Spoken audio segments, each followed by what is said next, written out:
अस्सलाम वालेकुम नाजरीन, आज आपको मैं शामी कबाब बीफ के बनाना सिखाने लगी हूँ। इसके लिए मैंने 2 किलो गोश्त लिया है। मैंने 2 किलो गोश्त बीफ का लिया है। आप चिकन भी ले सकते हैं, मटन भी ले सकते हैं, जो आपकी ख्वाहिश हो वो ले सकते हैं। बनाने का तरीका एक ही है। 1 किलो दाल ली है, 2 चम्मच बेसन के लिए हैं।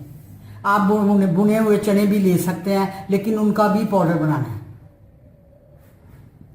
2 दस अंडे, चंद प्याज, हरी मिर्च, अदरक लहसुन का पेस्ट 2 चम्मच, नमक 1.5 चम्मच, जायके के हिसाब से जितना आप चाहते हैं, हल्दी 1 चम्मच, सूखे धनिया का पाउडर 2 चम्मच, सुरख मिर्च 2 चम्मच पीसी हुई, गरम मसाला 1.5 चम्मच, दादरी मिर्च 1 चम्मच, काली मिर्च 1 चम्मच, बाकी जायके के हिसाब से जितनी आपको जरूरत हो। अब मैं सारी चीजें प्रेशर कुकर में डालकर पकने के लिए रख दूंगी। दाल को अच्छी तरह धोकर फिर उसमें डालूंगी। ये देखिए, मैंने गोश्त इसमें डाल लिया है बगैर हड्डी के, और वो दाल डालने लगी। प्याज, अदरक लहसुन का पेस्ट, नमक, सूखा धनिया, दादरी मिर्चें, सुरख मिर्च पीसी हुई, लगा के 2 गिलास पानी के।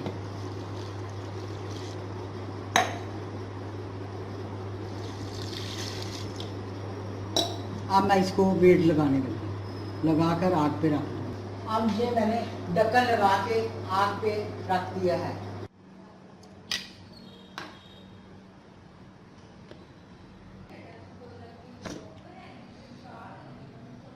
ये पककर तैयार हो गई है। गोश्त भी गल गया, दाल भी गल गई है।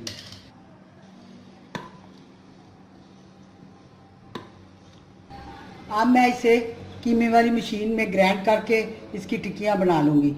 चाहे टिक्कियाँ बना लें, कबाब बना लें, कोई भी शक्ल दे लें। ये देखें, अब हम जो टिक्कियों का हमने मसाला तैयार किया उसको इस मशीन में हम डाल रहे हैं। डालकर साथ साथ इसको हम चलाते जाएंगे। इस तरह आपने डालना है और इस तरीके से आपने इसको करना है। अगर आपके पास ये अवेलेबल है तो इस पे कर लें, नहीं तो घर में आप दोरी डंडे के साथ भी इसको कर सकते हैं। ये देखिए, इस तरह बनाना है। ये देखिए, मैं इस तरह कबाब बना रही हूँ शामी को।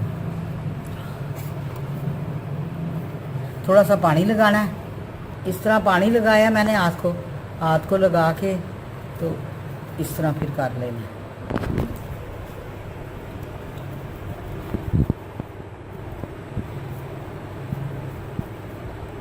ये देखिए, इस शक्ल के भी बना सकते हैं, इस तरह भी बना सकते हैं।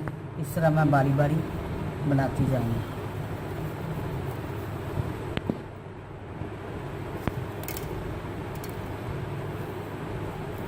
पहले मैं इसको गोल सा बना लेती हूँ।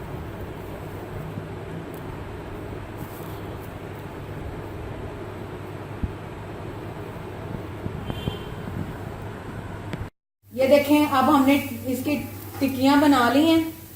इसको हमने 2 डिफरेंट तरीके से बनाया है। आपका जिस तरह आपको अच्छा लगे बना लीजिएगा। ये तैयार होगी। अब हम इसको फ्राई करेंगे। ये मैंने 2 अंडे लिए हैं, इसको मैं बीट कर लूंगी और टिक्कियों पे लगाएंगे और फ्राई करेंगे। ये देखें, अब मैंने इस कबाब पर अंडे को लगाया और इसको फ्राई कर लें। सेम इसी तरीके से अब मैंने ये लेती जानी, अंडा लगाना है और इसको फ्राई करते जाएंगे।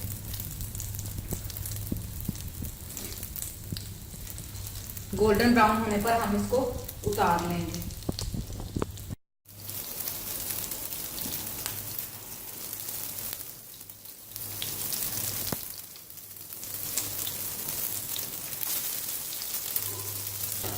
ये देखें अब हमारी तैयार हो गई हैं, हम इनको निकाल कर सर्व करेंगे। ये देखें मैंने दोनों तरीकों से इसको तैयार कर लिया। मैंने इसको गोल शक्ल भी दे दी और मैंने इसको लंबी कबाब की शक्ल भी दे दी है।